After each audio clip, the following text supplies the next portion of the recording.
wabarakatuh. Waalaikumsalam warahmatullahi wabarakatuh. Selamat pagi anak-anak. Pagi, Bu. Bagaimana kabarnya hari ini? Sehat? Sehat. Alhamdulillah. Ya, Ibu lihat hari ini kelasnya sangat bersih sekali. Siapa yang piket hari ini? Ya, kita beri aplaus dulu. Bagus sekali anak-anak ya. Ibu apresiasi kerja sama kalian ya, karena sudah melakukan tugas piket dengan sangat baik. Seperti biasa, sebelum kita memulai pelajaran, kita berdoa terlebih dahulu.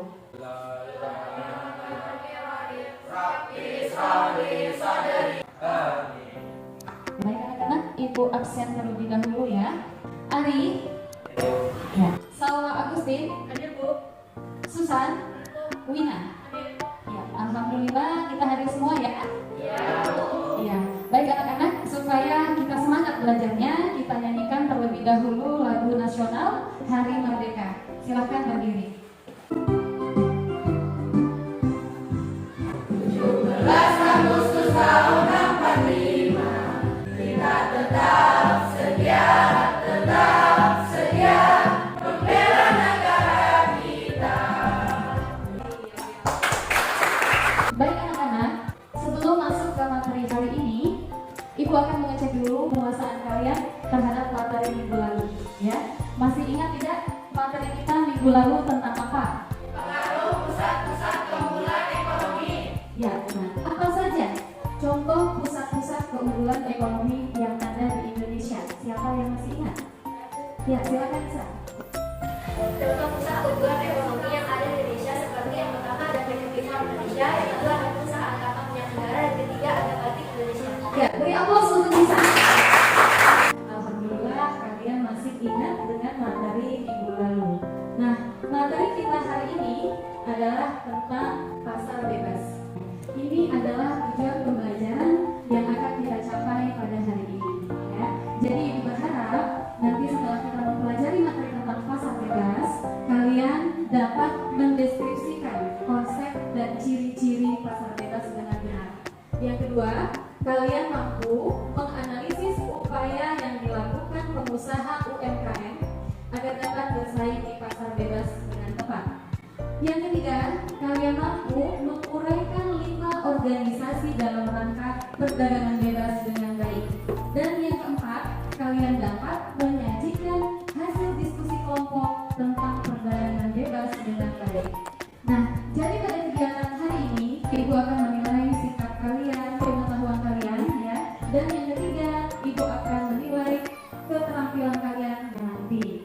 Nah, anak-anak silahkan kalian amati dengan seksama video ini. Pemirsa Segmen Negeri 1 Modul Sunda Boyolali kembali meluluskan ratusan siswa dan siswi dari sejumlah program studi. Diharapkan lulusan SMK tersebut mampu bersaing dalam masyarakat ekonomi Asia atau MEA dalam Bursa Ketenagakerjaan Nasional dan tingkat Asia Tenggara.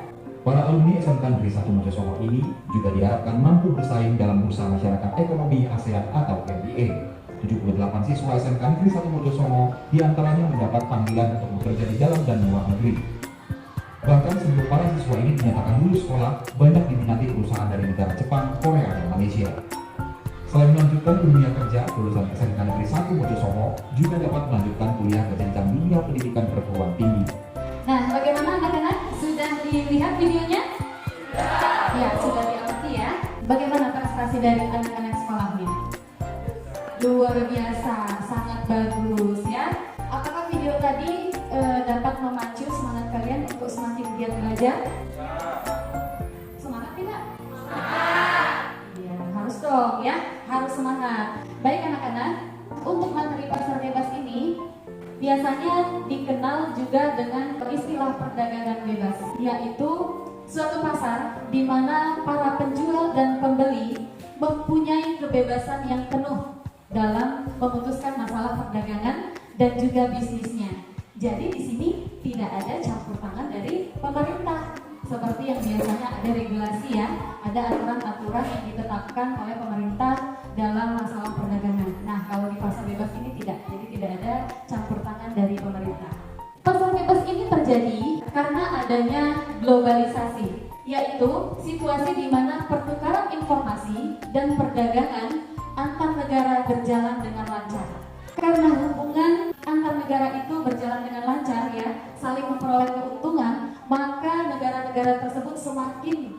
mendorong mereka untuk meningkatkan hubungan dagangnya, ya.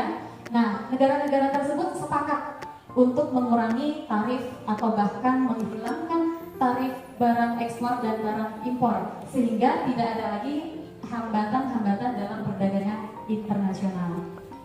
Nah, jadi anak-anak, ada 5 organisasi atau badan pengelola pasar di dunia, ya. Kalian bisa lihat dari gambar ini, ya.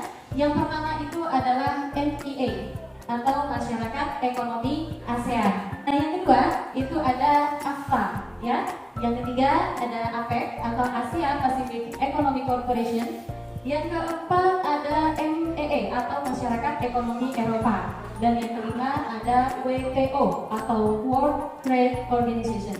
Sampai di sini anak-anak bisa dipahami? Bisa, Bu. Iya, baik. Sekarang Ibu akan membentuk kelompok diskusi. Untuk kelompok 1, Nisa, dan untuk kelompok 4, Nur Badria, Saira, dan Ari.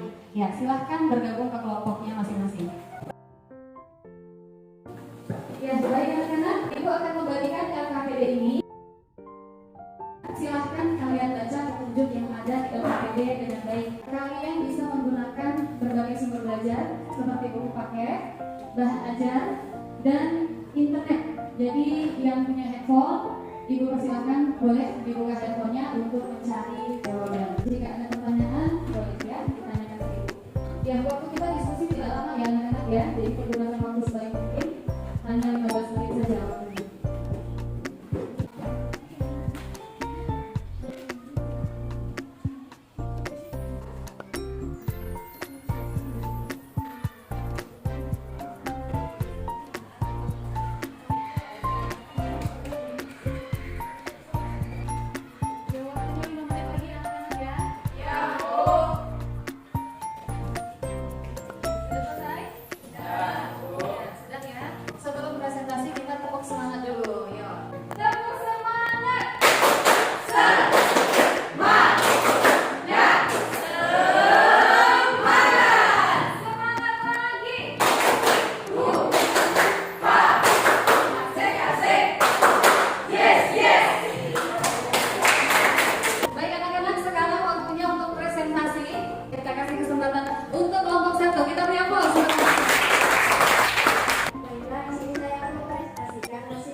Kepemilikan alat dan sumber produksi bebas dimiliki oleh semua pihak. Terima kasih.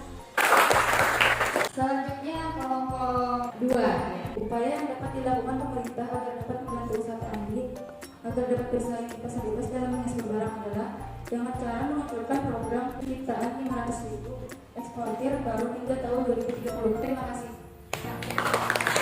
Selanjutnya dari kelompok berapa? 4. Ya, semangat sekali. Permasalahan yang dihadapi Pak Andi jika akan mengekspor hasil produksinya yaitu yang pertama, persaingan produksi, yang kedua, kurangnya modal, yang ketiga, masalah perizinan, yang keempat, kurangnya kemampuan teknologi. Terima kasih. Bagus. Selanjutnya Solusi yang harus dilakukan Pak Andi yaitu adalah memperbaiki kualitas produk agar bisa bersaing dengan produk-produk ekspor lainnya. Dan yang keempat, mencari karyawan ahli dalam bidang teknologi. Terima kasih. ya, berikut. Presentasi dari kalian semua sudah sangat bagus ya. Ada yang ingin bertanya? Kelebihan dan kekurangan sistem ekonomi pasar bebas. Ya, berikut. Berapa yang bisa menjawab? Ya, Wina. Pertama-tama saya akan memberitahukan kelebihannya terlebih dahulu. Yang pertama yaitu setiap individu bebas memiliki kekayaan dan sumber daya produksi.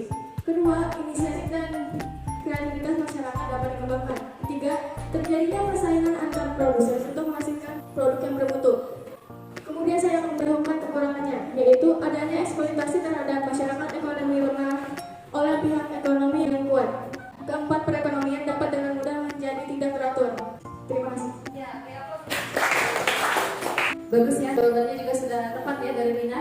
Kelebihan dan kekurangannya sudah disampaikan. Yang bertanya tadi sudah bisa dipahami, betul ya? Iya, alhamdulillah. Ada lagi yang ingin bertanya? Bagus ya,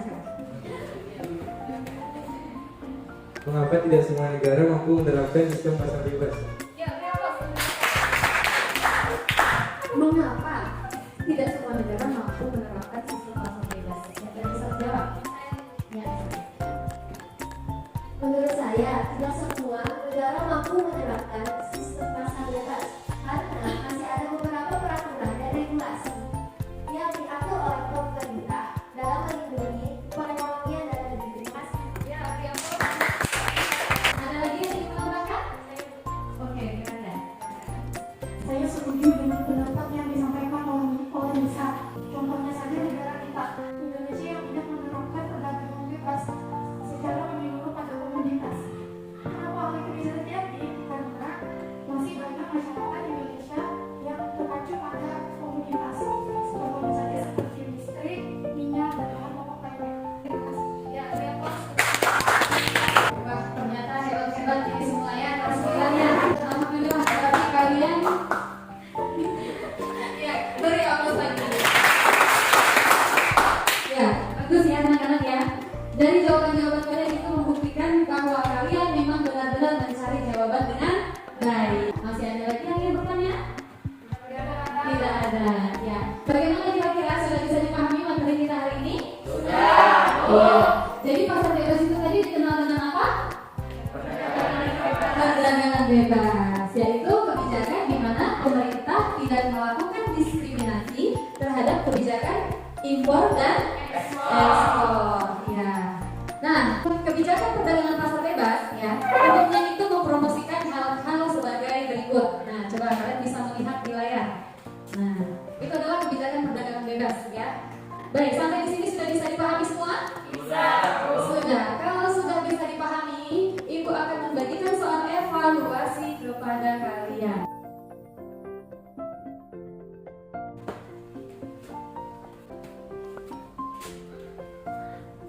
Bagaimana anak-anak, sudah selesai? Ya, baik anak-anak, kita sudah melakukan presentasi ya, tanya jawab dan juga kalian sudah jawab soal evaluasi ya. Nah, sekarang Ibu akan memberikan reward bagi kelompok terbaik. Kira-kira siapa di kelompok terbaik nih? Kelompok 4, berapa kelompok yang setuju? 1 kelompok, kelompok 2, berapa kelompok yang setuju?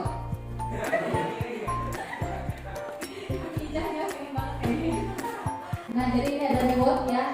Jangan kalian lihat dari nilainya atau harganya ya, tapi lihatlah dari penghargaan yang Ibu berikan kepada kalian, yang artinya dapat membuat kalian supaya lebih semangat untuk belajar. Berapa nilainya? 256. Jadi ya, beri aplaus untuk kelompok.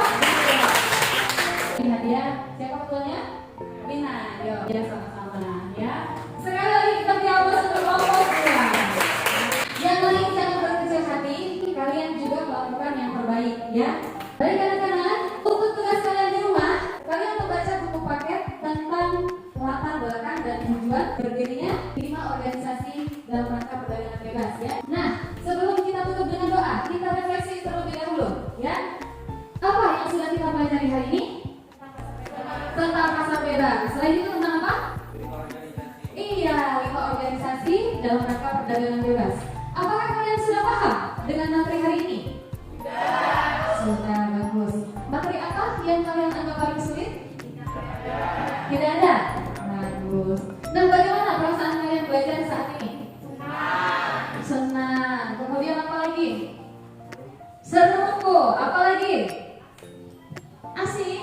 Oh, asik kata Rahma. Ya, makin semangat kan belajarnya? Makin ya. Baik anak-anak, materi kita hari ini sudah selesai. Silakan ketua kelas dipimpin doanya.